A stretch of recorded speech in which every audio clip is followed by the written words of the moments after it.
Today we are creating a flashing text animation. Perfect if you want your words to grab attention like a flashing neon sign.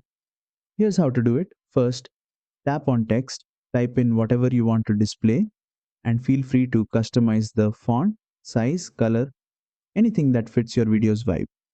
Next, tap Animate and go over to the Loop tab. Now, look for the bulb icon.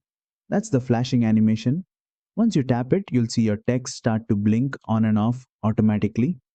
Below that, you'll find two important sliders. The duration slider controls how long each flash lasts.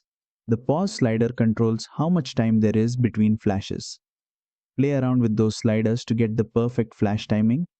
You can go for a slow blink or a rapid fire strobe. It's totally up to you. Once you're happy with the look, hit the check mark and you're done. And that's it. You've just created a flashing text animation in InShot in just a few taps. If you enjoyed this tutorial, don't forget to like, share and subscribe for more quick InShot tips.